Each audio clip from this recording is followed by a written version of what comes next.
det var lidt en lortesituation. Du står og lyver.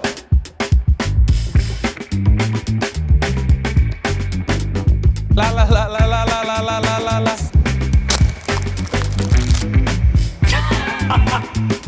Jeg er lige blevet færdig med at filme her i Cirkus Arena, hvor jeg får lov til at læse Bubbers tanker. Det var fuldstændig vanvittigt.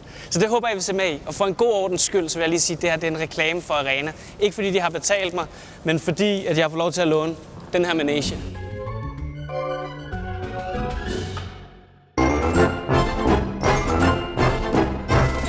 Hej Malte. Hej Bubber. Er du... Det er du da god til. Jeg skal sige, er du imponeret? Altså, jeg er ikke imponeret, men jeg synes, du er god til det. Altså, Okay. du kan bedre, end jeg kan. Men når man sidder og kigger cirkus hver evig eneste dag, der, så skal, der efterhånden... Ja, så er et par ugers arbejde måske ikke helt nok. Ja, men prøv at 3 bolde er jo fint, men altså, efter 5 kan vi begynde at tale, ikke? Okay, det er en aftale. Men jeg vil så sige, det er bedre, end jeg kan. Jeg er slet ikke tålmodig til det der. Bubber, imens jeg står og jonglerer her, så vil jeg gerne bede dig om at forestille dig, at alle boldene de bliver samme farve. Hvilken farve forestiller du dig, at det er? Så røber jeg det for dig. Det er okay. Ja.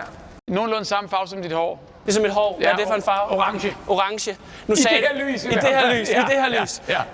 Det er selvfølgelig ikke nogen af de farver, jeg har taget med. Nej. Men det er også okay. Og du er heller ikke imponeret nok ved, at det kun er 3 bolde. Ja, måske det var meget bedre, hvis det var 100 bolde. Og så havde du været i verdensklasse. Jeg har været verdensklasse. Det er jeg ikke endnu. Men jeg øver mig altså. Og du sagde hvad? Orange? Ja, det gør jeg. Så synes jeg, vi skal prøve med nogle orange bolde. Det er jo vildt. Så er vi sgu i gang, Bubber. Hvad hvis jeg havde sagt blå? Så havde jeg haft et kæmpestort problem.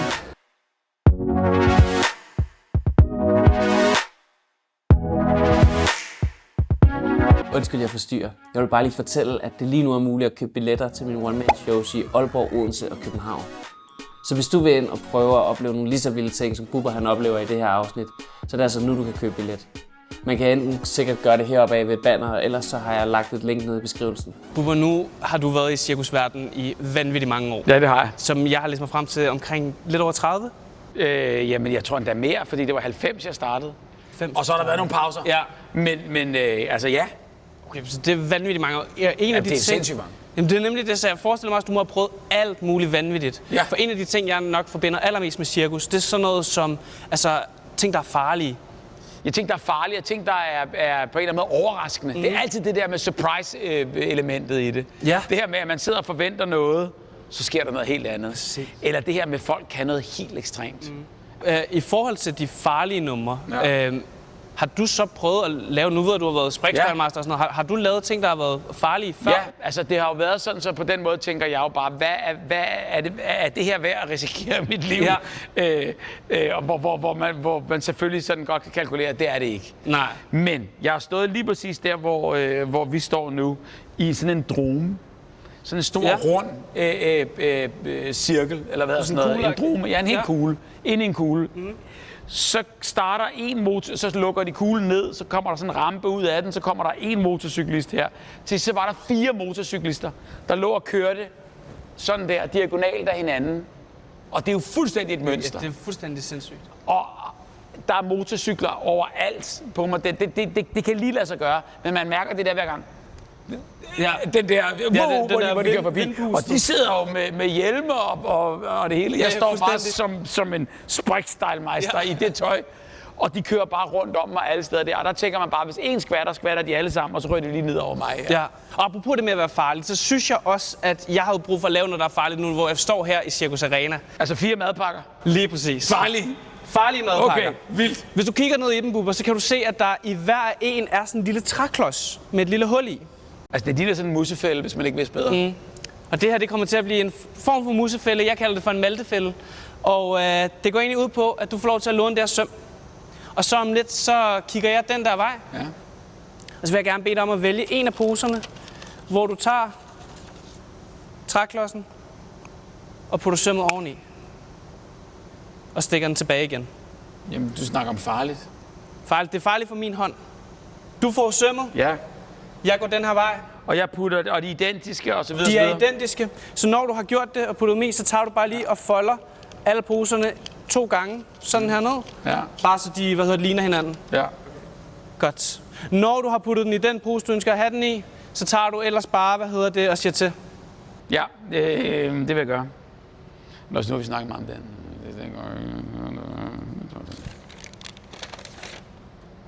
Og du kan ikke høre noget, vel? Du kan ikke høre dig frem til, om det er den ene eller den anden. Nej. Jeg skal nok også gøre sådan her og sige la la la la la la la la la. Og der er ingen spejle, vel? Du står og kigger ind i. Nej, ja, det ved jeg ikke. Du kender cirkuset bedre, end jeg gør. Jamen, du kunne have præpareret jo. Du kunne have været her i nat. Selvfølgelig. Jeg kan godt lide engagementet og entusiasmen. Ja. Det er det. Men nu tager det jo lidt tid at folde. Ja, Det er det, jeg bruger kapacitet på nu. det er bare perfekt.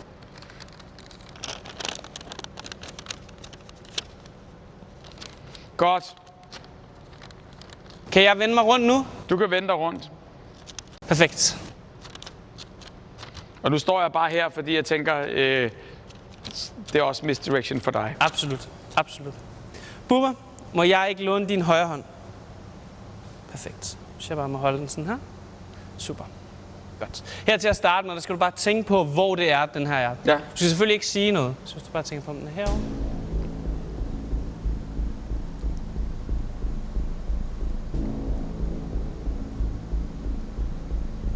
Og selvom jeg ikke kigger, jeg kan godt fornemme, hvor du er. Okay.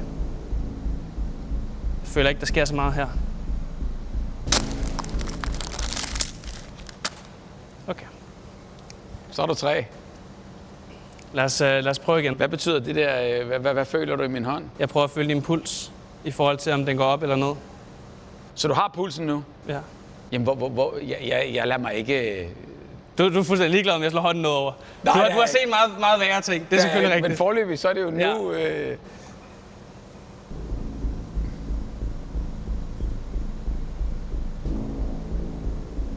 Kan jeg få dig til bare at kigge ned på den her pose?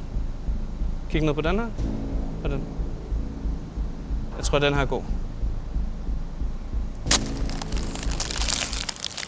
Godt. Det var 50%. 50%. Det er først nu, det bliver rigtig spændende. Ja. Okay. Var det let for dig? Jeg synes altid, det er lidt shaky. Perfekt. Nu vil jeg ikke røre ved dem, men du har så måske bare lige at putte dem en lille bitte smule fra hinanden. Ja, det vil jeg gerne. Bare hvis du bare skubber den ene lidt. Bare den der skubber lidt til siden. Sådan der. Perfekt. Godt. Okay. Så lad os prøve en sidste gang. Okay.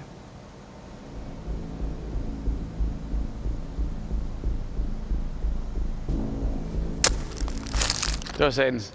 Så skulle vi meget gerne ende med. Og i den sidste pose, der har vi dit søm. Ja.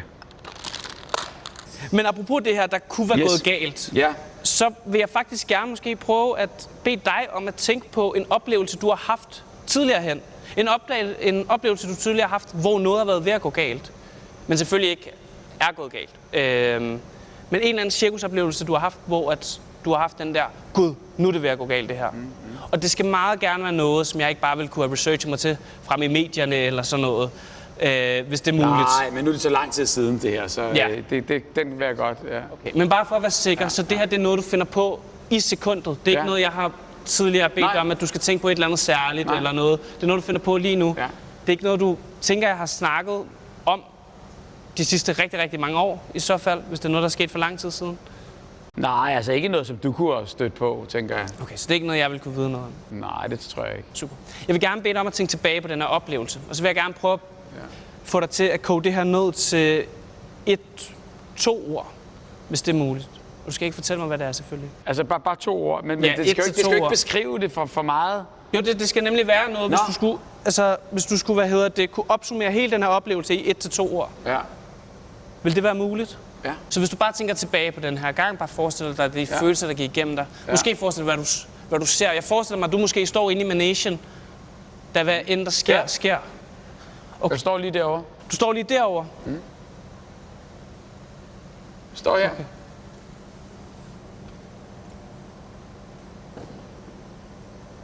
Lige her. Okay. Så du står der, og så oplever du et eller andet? Så oplever jeg noget i managen. Det, der er meget sjovt, det der lige skete der, Bubber. Ja, det gjorde jeg.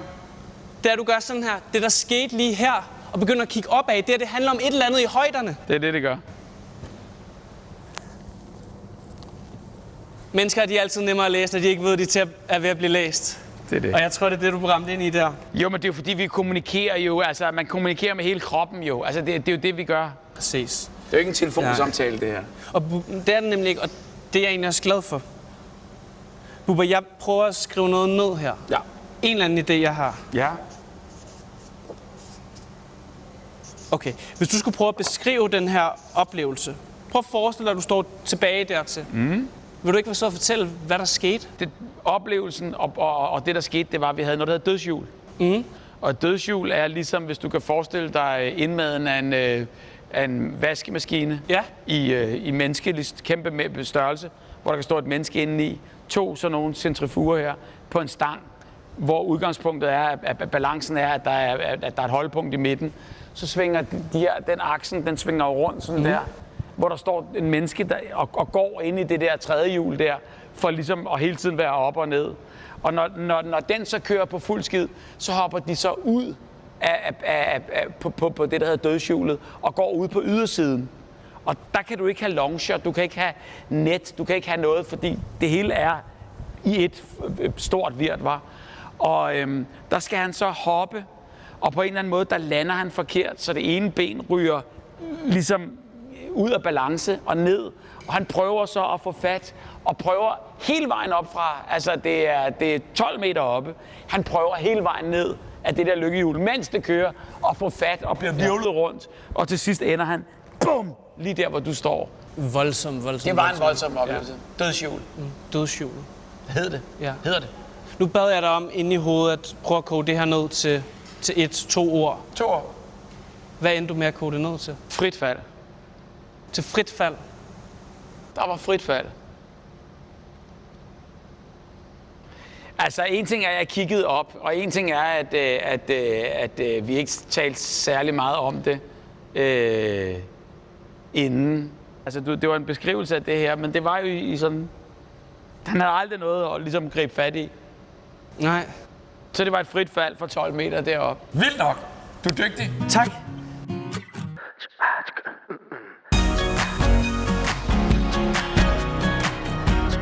Bubber, jeg tænker, når man er i cirkus, arbejder i cirkus og lever i cirkus, så må der også nogle gange være meget sjovt at prøve at komme lidt ud herfra. Og derfor så tænkte jeg, at vi skulle prøve at lave noget med nogen, der ikke er her. Lige komme lidt ud i den virkelige verden og finde ud af, hvad den virkelige verden egentlig tænker om cirkus. Altså, der siger jeg nej. Det kan jeg sgu ikke. Jeg kan ikke ud i den virkelige verden. Ikke ud i den virkelige verden? Det bliver for farligt. Det gør jeg ikke. Nej. Jamen, hvad mener du? Hvor skal vi hen? Det er egentlig op til dig. Du er velkommen til, at jeg tænkte, at enten kunne vi prøve at ringe til en, du kender. Vi kan også bare prøve at finde et tilfældigt nummer, men så prøve at få fat i en og høre om deres tanker omkring cirkus. Ja. Og så vil jeg selvfølgelig se, om det er muligt faktisk for dig at forudse, hvad de vil tænke omkring cirkus. Det jeg tænker, det er, at min plan det er, at hvis vi prøver at ringe en op, så skal vi prøve at få dem til at forestille sig, at de står i et cirkustelt, i managen, og så får de øje på én ting. Og så skal vi prøve at se, om du kan forudse, hvad det er, de forestiller sig af dig. Okay. Hvis du er frisk på det. Ja, 100%. Og der tænker jeg bare, skal vi ikke bare tage et tilfældigt nummer? Jo. Altså, noget med at sige nogle cifre, eller hvad? Det kan vi gøre. Vi kan også gå ind på Krak, og så bare finde en butik eller et eller andet. Vi er jo... Lad os gøre det. Vi er lige nu i, Altså, lige nu så i bliver næste. det da endnu mere Lige præcis. Altså, vi kan bare, skrive... Altså, hvis vi skiftes til at lave et cifre? Ja. Altså, det kan vi sagtens. Nu, altså, jeg aner jo ikke, hvor vi kommer til. Okay. Lad os bare gøre det. Vil du ikke taste de første 2 så?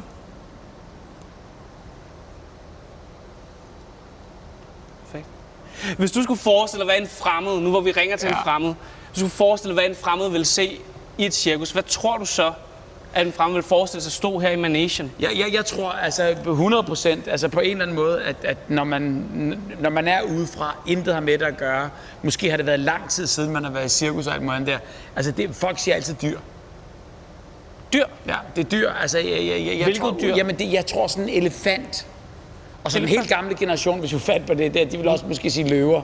Løver? Ja, men jeg vil sige, at en elefant er mere sandsynlig. Okay, så vi går efter en elefant.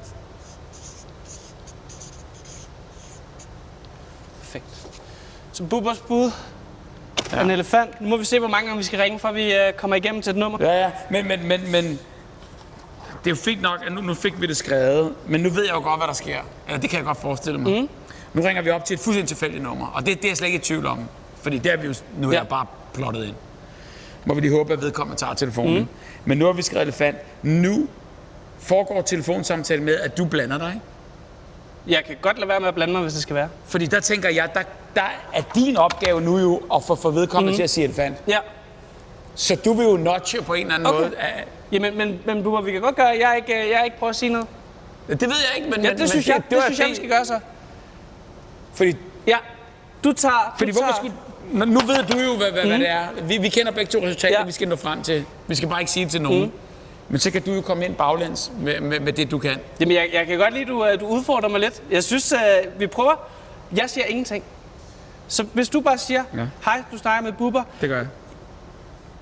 Nummeret tilbyder ikke en abonnent. Nå, vi har ramt en ikke-abonnent. Vi har ramt en ikke-abonnent. Vi hopper ind på Krak. Skal vi prøve at ringe til en frisør, en restaurant, en elektriker, autoværksted? Frisør. En frisør. Der ligger lidt forskelligt. Hvis du bare vil sidde og vælge en af frisørerne, og så ringe til... Jamen, jeg kan ikke se, hvem fanden det er der. Det er Dorte. Det er Dorte. Skal vi prøve at ringe til Dorte? Hvad gør vi? Bare trykker her? Yes.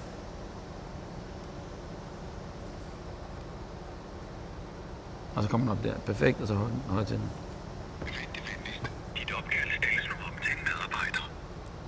Gik du lokalt her? Ja, det tror jeg. Og jeg kender ikke så godt til Krak. Så ved de måske også, der er et cirkus. Vi prøver at finde ud af det. Men det er jo ikke sikkert, at det er Dorte. Det kan jo være 50 andre, der tager den. Så er Dorte Vinter.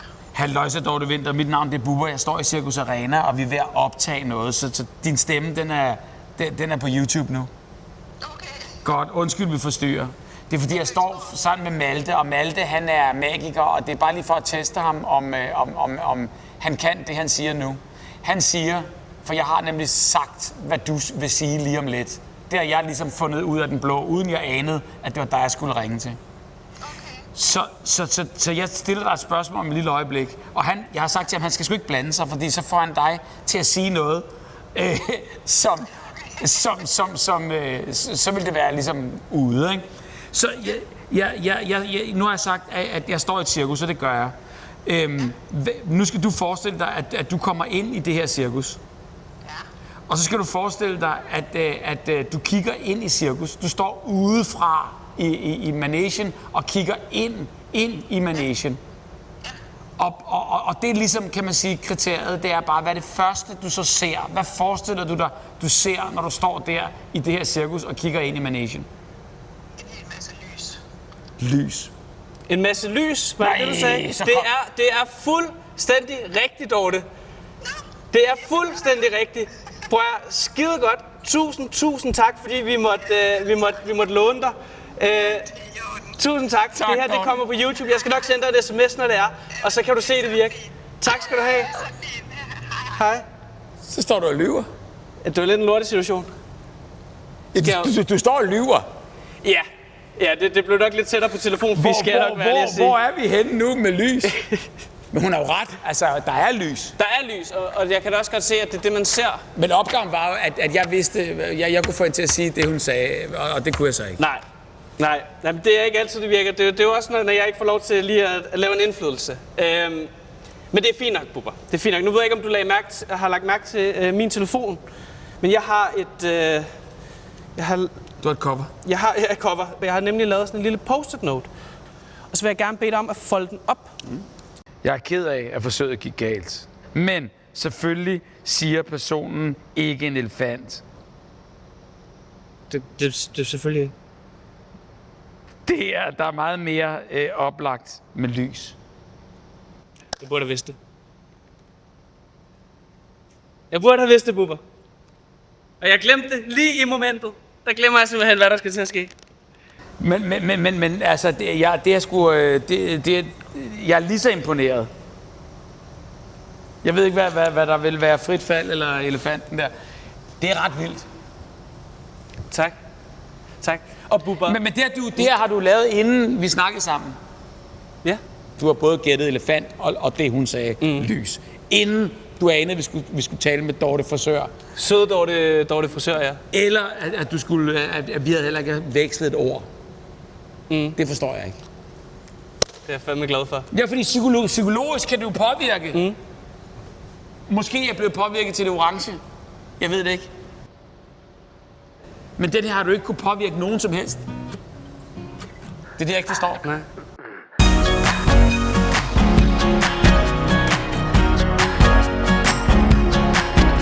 Bubber, jeg vil gerne her til slut prøve at teste lidt din Sprechstyle Master, man kan sige evner. Men inden vi kan gøre det, så vil jeg egentlig gerne bede dig om at tænke på et ord. Et helt særligt ord, man vil kunne forbinde med cirkus. Jeg vil gerne have til at skrive det her cirkusord ned. Det skriver jeg nu her. Ja. Okay. Men bare imens du skriver dit ord her, så bare for at være sikker. Så det var et frit valg. Du kunne lige så godt have sagt alt muligt andet. Ja. Godt. Hvis du bare tager den, og så folder den sammen, det her papir. Skal jeg tage resten tilbage? Og så putter den i lommen. For så tror jeg, det vil give mening, det her papir lige om lidt. Og så hvis du kommer med over til mikrofonen herover. Og så stiller jeg mig nemlig herhen, for så skal jeg nu bruge 4 tal imellem 1 og 1000. Og jeg skal have lidt forskellige cifre. Så hvis du starter med det første 5-tal. cifre. Okay, så nummer 5. Kan jeg få dig til at sige det som, altså var du Sprechstyle Master, så nærmest som var det en artist, der skulle præsenteres, så her kommer nummer 5. Jeg er bange for, at jeg kommer til at lyde mere som sådan en udråber i en bingohal, ikke? Nummer 5! Det kan sgu også et eller andet. Så siger jeg 5!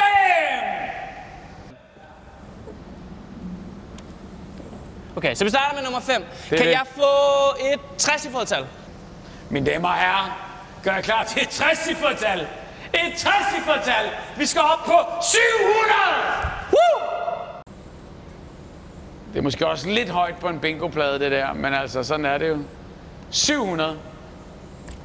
Yes. Yes. Perfekt. Kan jeg få et 60-cifret tal? Et tal, vi alle sammen på den måde går rundt og drømmer om. 611, mine damer og herrer! 611 og Bubber, lad os slutte af med et 2-cifret tal. Det sidste tal, du skal skrive, det er 74! 74. Ikke 73? 74. 74. 7. 4. Hvilket resulterer i 5, 700, 611 og 74. 74. Og bare lige så vi er enige, det er ikke sådan, at jeg bare har sagt, at du skulle gøre det her. Det her, det har været tilfældigt. Fuldstændig. Bubber, det er ikke lang tid siden, at jeg bad dig om at tænke på et cirkusord. Et cirkusord, der gav mening, og også der gav mening til i dag. Du har lige skrevet det ned og puttet det i lommen. Du valgte Spotlight. Yes. Bubber, nu ved jeg godt, at det her det ikke virker som særlig meget. Altså det her 5, 700, 611 og 74. Altså det er i hvert fald, hvis det var Kelvin-graderne til sådan en spotlight der, så var det lidt meget. Men det kan godt være et spotlight, måske på en anden måde. Nu ved jeg ikke, altså hvis nu ser 5-tallet, hvis nu man vender et 5-tal om, så er det egentlig stadigvæk et 5-tal, men det kunne også godt ligne lidt et S. Kigger man herover på de 700, så kunne det egentlig godt ligne POT. Over på de 611, der godt kunne ligne LIG. Og til sidst de 74, som er HT. Og det her, det betyder så, at dine tal, det bliver til vores Spotlight. Og nu forstår jeg så bedre, hvorfor... Kan du huske, at jeg kommenterede, altså, at dine et-taller ligner sgu ikke... Ja. Hvor er det vildt. Det er sindssygt! Bubber, tusind tak, fordi jeg måtte prøve at komme og se din arbejdsplads, og for at jeg måtte have det lidt sjovt med dig den her eftermiddag. Det har været en kæmpe stor fornøjelse. Ja, det har det måske for dig, men det er helvede for mig. Nej, fordi man har det sgu da underligt over det her. Det er vildt, du er dygtig. Tak skal du have. Du er satme dygtig. Og jeg kan slet ikke forstå det her. Jeg kan ikke forstå det.